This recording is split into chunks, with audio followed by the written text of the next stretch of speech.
सूरज उगने से बदलते हैं ये धरा आसमां, चलते रहने से हो जाती है हर मुश्किल आसान। चिंता को छोड़ कर आओ कर ले मन में शुभ चिंतन, हर पल को कर ले सफल सफल कह रही है ये पवन।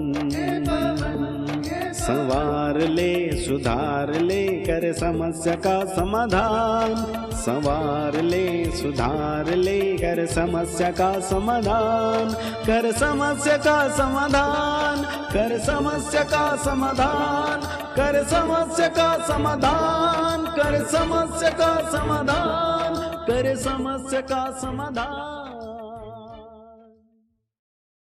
नमस्कार, आदाब, सत श्री अकाल मित्रों, स्वागत है समाधान कार्यक्रम में एक बार पुनः आप सभी का।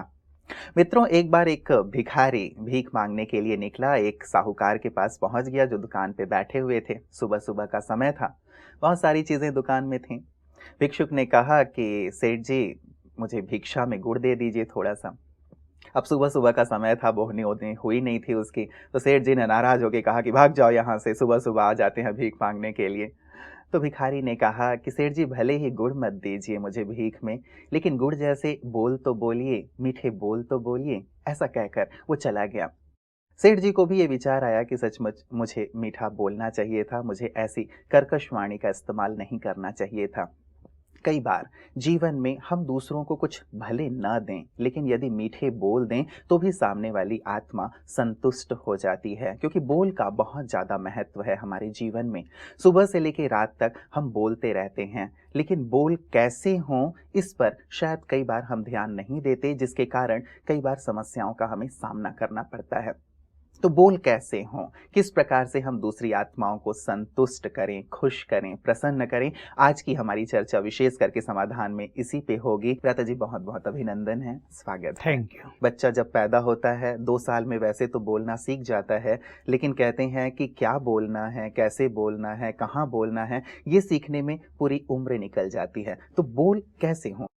यही सत्य है कि कई लोग अच्छे बोल बोल कर दूसरों की पीड़ा हर लेते हैं और कई लोग कटुवाणी बोल कर दूसरों को पीड़ित कर देते हैं। इसका एक सीधा सा अर्थ पाप और पुण्य से भी हो गया। बोल के द्वारा ही जब हम दूसरों को सुख दे देते हैं, उनकी समस्याओं का निदान कर देते हैं, उनके बढ़े हुए तनाव को ढीला कर देते हैं, तो ये बहुत बड़ा पुण्य होता है। और बोल के द्वारा ही यदि हम ऐसा बोल दें कि दूसरा परेशान हो उठे, उसका जीवन चिंताओं से घिर जाए या वो दुखों के सागर में चला जाए, तो सचमुच इससे बड़ा पाप शायद ही कोई होता। लोग तो सोचते हैं किसी को मारना, जीव हत्या करना यही पाप है, पर बोल के द्वारा दूसरे के दिलों को दुखाना ये बहुत ही बड़ा पाप हो जाता है। इससे निश्चित रूप से हर मनुष्य को बचना चाहिए। देखिए, मनुष्य बुद्धिमान प्राणी है, जानवर तो कुछ बोलेंगे नहीं, मनुष्य ही बुद्धिमान है, उसको ही बोलना है। ये कम्युनिकेशन का एक सुंदर तरीका है, आधार है। तो ये सत्य कहा आपने कि कई लोग जीवन भर बोलना सीखते नहीं। जैसे कटुवाणी प्रारंभ में बोल रहे थे, मरने तक भी जब बीमार होते हैं तो बच्चों को डांटते डपटते, बुरा भला कहते ही देह त्याग करते हैं। आंतरिक कड़वाहट मुख से बाहर निकलती है, आंतरिक श्रेष्ठ भावनाएं मुख से बाहर निकलती है। तो पहले हम ये चेक करेंगे कि हमारा इनर वर्ल्ड कैसा है, हमारा आंतरिक संसार कैसा है। हमने अपना बाह्य संसार तो बहुत बड़ा चढ़ा के दिखा दिया, बना लिया, बहुत चीज़ें हमने तैयार कर ली, उनका हम उपभोग कर रहे हैं, उन्हें देखकर हम खुश हो रहे हैं, परंतु हमारा आंतरिक संसार कैसा है, बहुत ही माइन्यूटली इस पर ज़रा ध्यान देने की आवश्यकता है। अंदर में हमने क्या भरा है, दूसरों के लिए कैसे एटीट्यूड्स बनाए हैं, हमारी भावनाओं में दूसरों के लिए क्या है। उदाहरण मैं एक दूं, एक बहन ने मुझे फ़ोन किया कि मेरी शादी को बहुत साल हो गए, लेकिन मेरा पति मुझे प्रारंभ से ही कड़वे वचन बोलता है, मेरे से ज़रा सी गलती हुई बस और उसने बोलना शुरू किया तुम तो कुलक्षणी हो। पहला शब्द कहा ये बोलता है। पहले तो मैं हंसी में टाल देती थी, लेकिन रोज रोज सुनते सुनते आखिर मेरा दिमाग बहुत गर्म होने लगा है। और ऐसे शब्द बोलता है वो, तुम्हारी माँ ऐसी है, तुम्हारे भाई ऐसे हैं, धोखेबाज हैं। मतलब उसके मुख पर सुंदर वाणी है ही नहीं, जैसे राक्षस निवास करता हो उसकी जिह्वा पर। उसने ऐसा कहा तो कहा मैं क्या करूं, मैं बहुत दुखी हो गई हूँ। अब छोड़ के कहाँ जाऊँ, घर जाऊँ, बच्चे हैं वो भी सुनते हैं और मेरी ओर बड़ी रहम भरी दृष्टि से देखते हैं। मैं सोचा देखो मनुष्य कैसा है, बुद्धिमान प्राणी। और वो ये भी नहीं सोचता कि जो ग्रह लक्ष्मी है, जो तुम्हारी जीवन साथी है, जो बच्चों की माँ है, जिसको सब कुछ करना है, उसको तुम परेशान कर रहे हो। तो कारण यही कि अंदर में निगेटिविटी भरी हुई है। हो सकता है वो व्यक्ति दूसरों से कुछ बुरी चीज लेकर आता हो और सारा क्रोध इन पे उड़ेल देता हो। तो हमने अपना इनर वर्ल्ड कैसा बनाया है। सचमुच अगर हम अपने बोल को चेंज करना चाहते हैं तो हमें अपनी भावनाओं को श्रेष्ठ करना पड़ेगा। मान लीजिए किसी ने किसी के लिए एक अवगुण चित्त पर रख लिया, ये व्यक्ति ऐसा ही है, तो जब भी वो उसको बोलेगा या उसके बारे में बोलेगा, वो जो भावना अंदर भरी वो लक्षण उसके बोल में स्पष्ट झलकते हुए दिखाई देंगे। तो सचमुच हम ये ध्यान रख लें कि जैसा बोल हम दूसरों से सुनना चाहते हैं वैसा ही बोलें भी। अंदर हमारी जो वृत्ति है उसके आधार पे ही हमारे बोल निकलते हैं। लेकिन आज ना तो आंतरिक वृत्तियां हमारी कैसी हैं उस पे मनुष्य का ध्यान है, और ना ही बोल पे। जैसा सामने सिचुएशन आई उसी आधार पे वो बोल देता है, या क्या बोलना है, कैसे बोलना है, जैसे हमने शुरुआत की थी, उसे इस बात का ध्यान ही नहीं है। और ना ही इस प्रकार की ट्रेनिंग कहीं भी दी जा रही है, ना तो हमारे सिलेबस में ये सारी चीज़ें हैं, और ना ही आजकल ये सारी चीज़ें देखने और सुनने में आती हैं। तो व्यक्ति यदि अपने आप को बदलना भी चाहता है या फिर ये अवेयरनेस लाना चाहता है या हम लाना चाहते हैं, क्या विशेष किया जाए इसके लिए? हाँ, ये बहुत करके यही हो रहा है कि जो व्यक्ति दूसरों को बुरा बोल रहा है वो बड़े गर्व का अनुभव कर रहा है कि मैं ही ठीक हूँ, मैं देखा इन्हें सिखा दिया, मैं ऐसा बोलता हूँ, मेरे सामने सभी चुप हो जाते हैं। मैं ये जो बकरियां करती है ना, बकरे, वो अनेक मनुष्य करने लगे हैं। तो इससे सब कुछ खेल बिगड़ गया। और जैसे आपने कहा, इसकी न तो कहीं अवेयरनेस है, बहुत कम टीचिंग्स ऐसी हैं जो कहीं मनुष्य को सुनने को मिलता हो कि तुम्हें अच्छा बोलना चाहिए। और ये देखने में आता है कि ये बोल ही संसार में बहुत सारी टेंशन्स का कारण है। बोल से ही अनेक कोर्ट केसेस हो गए हैं, बोल के कारण झगड़े, एक छोटी सी बात तूफान का रूप ले गई और मर्डर हो गए, बुरी चीज़ें हो गई, संपत्ति पे झगड़े हो गए और कोर्ट में केस चल रहे, कारावास झेल रहे हैं। पता चलता है केवल बोल। तो वास्तव में हमारी एजुकेशन में ये बहुत बड़ा मिसिंग पॉइंट है कि वहाँ इस तरह की बातें किसी को सिखाई नहीं जा रही। लेकिन अगर 10वीं क्लास तक भी बच्चों को ऐसी मॉरल एजुकेशन दी जाए कि वो कैसे बोलें, दूसरों से गलती भी हो जाए तो भी वो कैसे बोलें, दूसरों से कुछ ऐसे काम हो जाए, मान लो बच्चों का रिजल्ट ही थोड़ा ढीला आ गया, कैसे बोलें, और कुछ हो गया परिवारों में, कैसे बोलें, अगर बच्चों को ये सिखाया जाए तो इसका परिणाम बहुत सुंदर होगा। बहुत सारे बच्चे वो चीज़ सीख लेंगे और बड़े होकर उन पे ध्यान देंगे।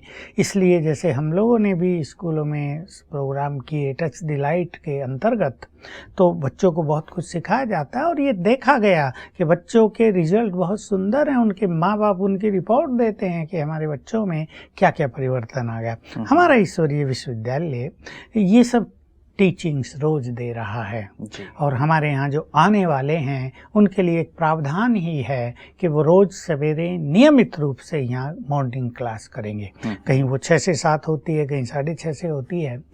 उसमें मनुष्य जब बैठता है, एक तो सामूहिक राजयोग मेडिटेशन करता है, उससे उसकी भावनाएं प्योरीफाई होती हैं।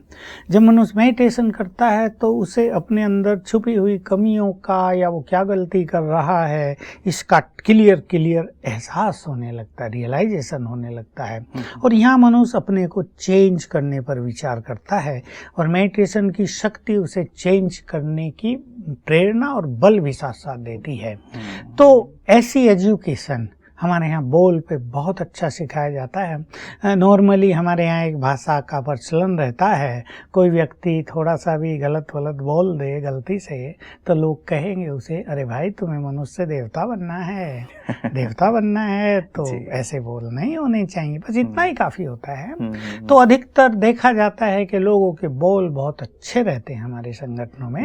हमारे यहाँ भी देखो हजारों लोग एक साथ रहते हैं, लेकिन बोल की गलती कोई कोई करता है, वो भी धीरे धीरे ठीक हो जाता है। वैसे यहाँ देखने में विशेष करके ये बात आती है व्रता जी कि जिनके साथ भी हम इंटरेक्ट करते हैं, जिनसे भी मुलाकात होती है, बहुत ही मिठास के साथ बोलते हैं, बहुत ही सभ्यता और शालीनता के साथ बोलते हैं। तो लगता है कि यहाँ कोई विशेष ऐसी शायद ट्रेनिंग दी जाती है, और लगता है कि यही ट्रेनिंग स्कूल्स कॉलेजेस में भी यदि दी जाए तो बच्चे बहुत कुछ सीख सकते हैं। तो क्या कुछ विशेष प्रकार की ट्रेनिंग व्रता जी, एक तो मेडिटेशन की आपने बात कही, क्या कोई खास ट्रेनिंग व्यक्तित्व विकास की या वाणी के लिए दी जाती है? ये सब भी बहुत अच्छा दिया जाता है, लेकिन मैं एक जनरल छोटी सी बात कहना चाहूँगा कि ईश्वरीय ज्ञान में हम सभी को 3 चीज़ें विशेष रूप से याद दिलाते हैं, स्मृति दिलाते हैं उनको। ज्ञान में एक बहुत अच्छी हमारी साधना है स्मृति स्वरूप होना। हमें कुछ स्मृतियाँ दिलाई जाती हैं, उसमें 3 पर मैं ध्यान दिलाऊंगा, जिससे मनुष्य का व्यवहार, उसका बोल सब कुछ बदल जाता है। कि तुम आत्मा हो और तुम प्रेम स्वरूप हो, तुम तो पवित्र हो, तो अंदर की भावनाएं भी पवित्र हैं तुम्हारी। तो जैसे जैसे ये अवेयरनेस किसी मनुष्य को आती है कि मैं तो आत्मा प्रेम स्वरूप और पवित्र हूँ, तो ये ईगो की भावना कि मैं ये हूँ, मैं वो हूँ, वो खत्म होने लगती है। इससे हमारे बोल काफ़ी सुधरने लगते हैं। दूसरी चीज़, हम केवल भगवान को याद करना नहीं सिखाते कि भगवान को याद करो, या तो दुनिया में भी लोग जाने अनजाने झूठे मूठे कैसे भी याद करते ही हैं जी। तुम भगवान के बच्चे हो, इस बात को स्वीकार करो, ये परम सत्य है, अंतिम सत्य है, इसको कोई काट नहीं सकता।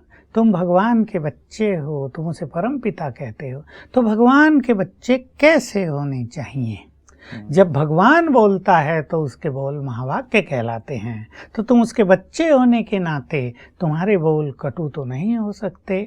तो ये स्मृति कि हम भगवान के बच्चे हैं, हमारे बोल को, हमारे व्यवहार को बहुत बदल देती है। और तीसरी सुंदर स्मृति है जो कहीं नहीं दिलाई गई थी। 4 वेद लोगों ने पढ़ लिए, 6 दर्शन पढ़ लिए, उपनिषद, गीता, रामायण, महाभारत और 18 पुराण, लेकिन कहीं किसी ने ये ज्ञान नहीं दिया कि तुम सतयुग और त्रेता युग में देवता थे। 2 युग देव रूप में तुम रहे हो। बहुत बड़ी स्मृति है। तो तुम्हारे अंदर देवत्व है। लोगों ने यही दिखाया, देवताओं की स्थापना कर लो, पूजा कर दो, फलाने देवता को प्रसन्न कर लो, यज्ञ में इन देवताओं की स्थापना कर दो, उनको भोग लगा दो, प्रसन्न हो जाएंगे वो। केवल इतना। बहुतों को तो ये पता नहीं चला कि भगवान और देवताओं में आखिर अंतर क्या है। तो लोग कंफ्यूज रहे, कौन भगवान है इनमें? ब्रह्मा है, विष्णु है, शंकर है, इंद्र है, सूर्य है, या और ये सब देव माताएं हैं बहुत सारी जिनकी मंदिरों में पूजा होती है, या महादेव है, कौन है आखिर? तो एक बहुत अच्छी स्मृति दिला दी, तुम देव कुल की महान आत्माएं हो। 2 युग तुमने देव स्वरूप में बिताए हैं, वो देवत्व तुम्हारे अंदर है, वो रॉयल्टी तुम्हारे अंदर है, उसे जागृत करो। तो ये स्मृति आते ही वो देवत्व मनुष्य का जागृत होने लगता है, और इससे बोल और व्यवहार में सब में रॉयल्टी आ जाती है। तो ये ईश्वरीय ज्ञान जरूर चाहिए। जी जी जी, मतलब ये तीनों ही चीजें बहुत ही गहरी लगी व्रता जी, कि मैं आत्मा प्रेम स्वरूप हूँ, परमात्मा की संतान हूँ, देवकुल की आत्मा हूँ, बहुत ही गहरी है। और रियली ये न केवल बोल के लिए मुझे लगता है, बल्कि संपूर्ण जीवन ही इससे परिवर्तित हो जाएगा। लेकिन व्रता जी, कई लोग ये कहते हैं कि मेरा जो बोल है वो ऐसा ही है। आपने जैसे भावनाओं की बात कही कि भावनाओं को ठीक करें तो बोल ठीक हो जाएंगे, लेकिन कहते हैं लोग कि मेरी भावनाएं तो ठीक हैं, लेकिन मेरी जो वाणी है, मेरे जो बोल हैं वो ऐसे ही हैं, तेज हैं। तो ये क्या तर्क सम्मत है कि भावनाएं तो अच्छी हैं लेकिन वाणी ऐसी है? क्या इसमें भी सुधार किया जा सकता है? कभी कभी ऐसा होता है कि किसी व्यक्ति को बोलने का संस्कार बन जाता है। जैसे वो मजाक में कुछ बोलेगा किसी को, या वो ज्यादा बोलेगा, या वो थोड़ा अपना शो ऑफ करेगा, तो ये संस्कार बन जाता है। तो कभी कभी भावनाएं अच्छी होने के बावजूद भी वो संस्कार भावनाओं पे हावी हो जाता है और वो काम करने लगता है। ये गलती हर व्यक्ति से होती रहती है प्राय, कि भाई मेरे मन में तो कुछ नहीं था, मैं तो ऐसे ही बोल दिया, मैं तो बोल गया। और ये सत्य भी होता है कि उनके अंदर कुछ नहीं होता, बड़ा प्रेम भाव होता है, लेकिन सुनने वाले को वो गलत लगता है। चाहे हम हंसी में ही कहें, अगर किसी को कोई बात कड़वी लगती है, उसी की खुशी चली जाती है, उसको बेचारे को डिस्टरबेंस हो जाता है, या उसका मन एकदम मूड ही ऑफ हो जाता है कि मुझे क्या कह दिया, 4 लोग बैठे थे, देखा मुझे क्या कह दिया। तो ऐसे संस्कार को बदलने की ज़रूरत होती है और इसके लिए थोड़ा सा अपने पे ध्यान देना आवश्यक होगा।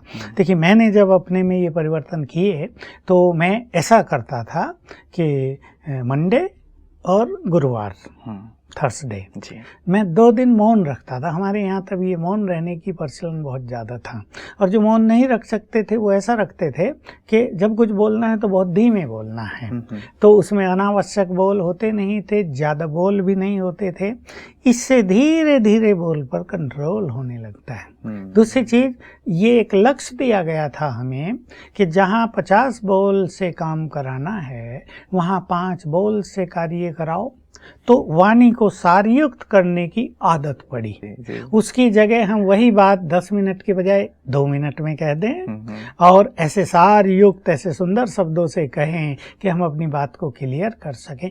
ऐसी आदत डालने से वो जो ऐसे संस्कार हैं जो हमारी भावनाओं पर भी हावी हो जाते हैं वो बदल जाएंगे। और वैसे भी भ्राता जी, मैंने सुना है कि आजकल मौन थेरेपी भी बहुत प्रचलित होता चला जा रहा है, न केवल बीमारियों को ठीक करने के लिए लेकिन अपनी पर्सनालिटी को भी डेवलप करने के लिए, उसमें चेंजेस लाने के लिए। तो भ्राता जी, एक जैसे आपने कहा 2 दिन हफ्ते में मौन पूरी तरह आप लोग रहा करते थे।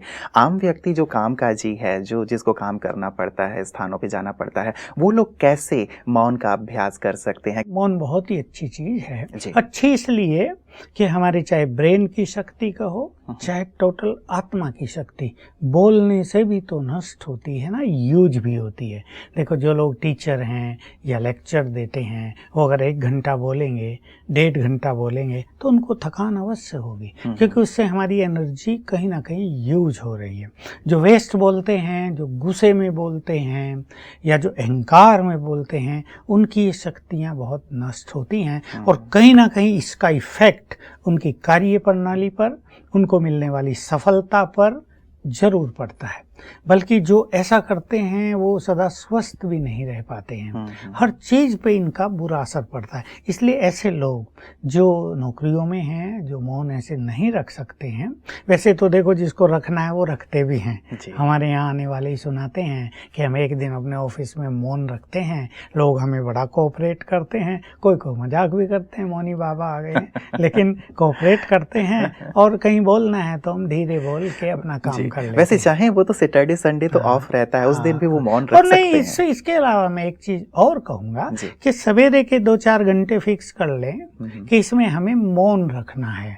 जो लोग 6 बजे उठते हैं, 6 से 10 का टाइम रख लें, 4 बजे उठ जाते हैं, 4 से 8 का रख लें। इसका बहुत फायदा होगा, क्योंकि मौन से क्या होता है, हमने मुख का मौन जैसे ही कर लिया, मुख को यानी बंद कर दिया, तो हमारा जो मन है वो सुंदर विचारों का निर्माण करना प्रारंभ कर देगा।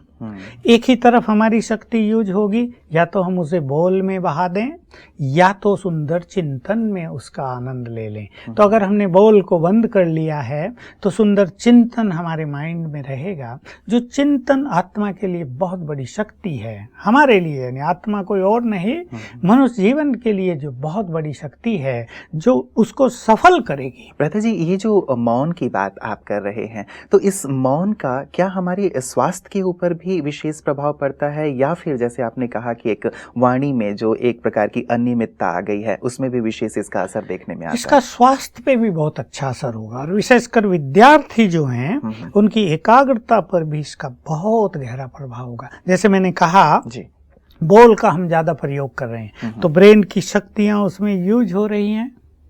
मान लो मैं एक छोटा सा उदाहरण दूं, भोजन किया हमने, दोपहर में भोजन किया, और लोग कहते हैं कि भोजन करने के बाद थोड़ी देर आप रिलैक्स हो लो, 20 मिनट यदि कुर्सी पर भी शांति से बैठा जाए, without any action, without any हलचल, तो भोजन बहुत अच्छा डाइजेस्ट होगा और उससे हेल्थ बहुत अच्छी रहेगी।